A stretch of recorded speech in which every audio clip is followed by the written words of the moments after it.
गांव में हर साल दशहरे पर लगने वाले मेले में अच्छी खासी भीड़ रहती थी। साल में लगने वाले इस मेले का सभी गांव वालों को बड़ी बेसब्री से इंतजार रहता था। ठीक उसी तरह रमेश और उमा को भी इस मेले का इंतजार रहता था।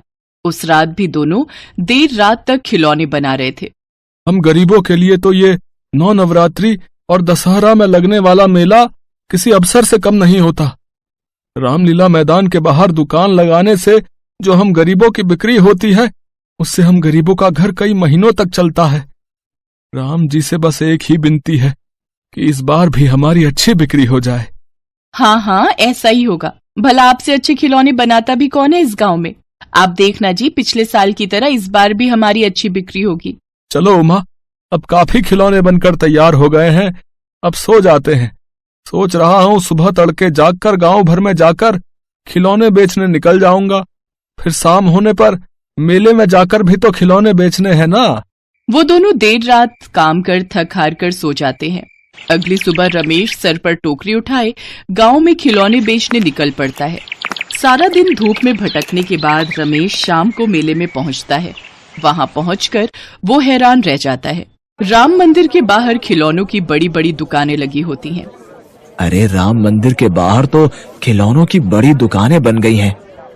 कोने में बैठ जाता हूँ, कोई ना कोई ग्राहक तो खरीद ही लेगा।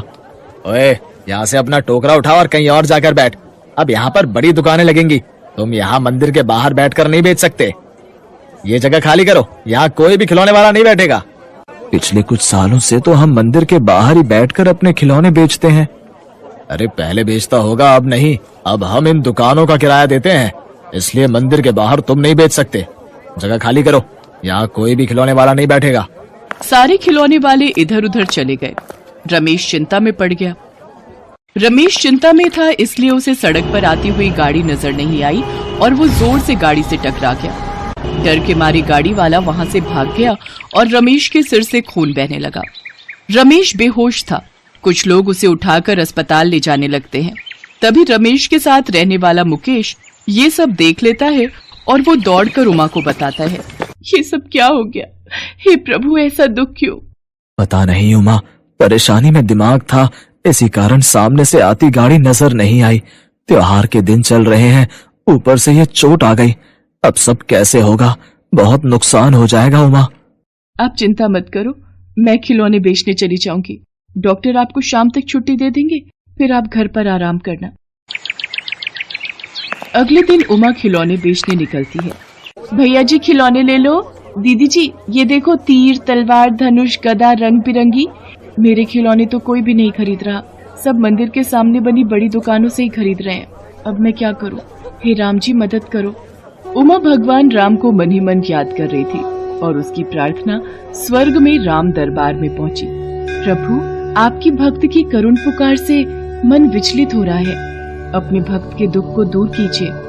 हनुमान, इसी समय पृथ्वी लोक पर जाओ और उमा के दुखों का निवारण करो। जो आज्ञा प्रभु। जय श्री राम।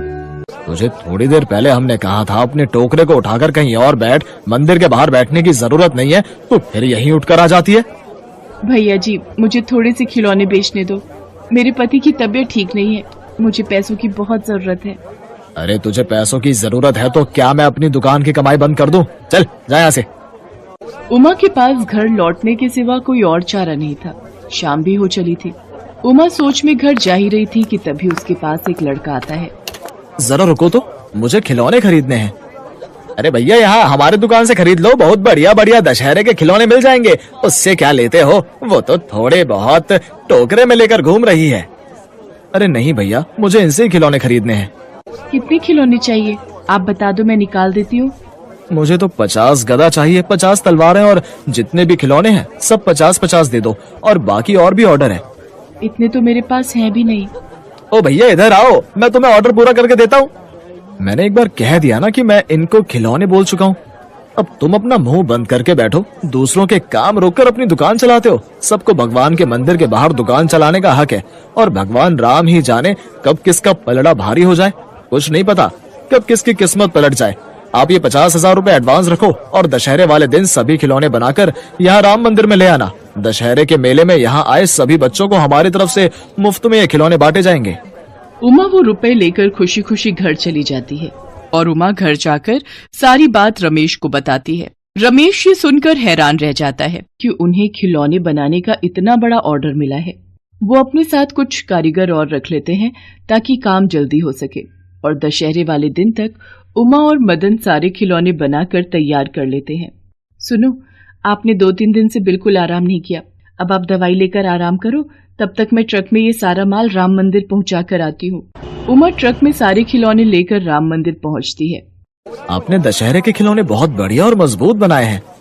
किशोर बेटा, अच्छा, इन्होंने मंदिर के लिए खिलौने बनाए हैं। नमस्ते बहन जी। नमस्ते। ये मेरे पापा हैं। पापा, पुजारी जी बिल्कुल ठीक कह रहे थे। इनके हाथों में अद्भुत कला है। इन्हें ऑर्डर देकर हमने बिल्कुल ठीक किया। कौन से पुजारी? मैं कुछ समझी नहीं। अरे इसी राम मंदिर के पुजारी जी, जो यहाँ के सेवादार हैं। तभी राम मंदिर के सेवादार पुजारी जी आ जाते हैं। नमस्ते रोशनलाल जी, कैसे हो? बड़े दिनों बाद मुलाकात हुई।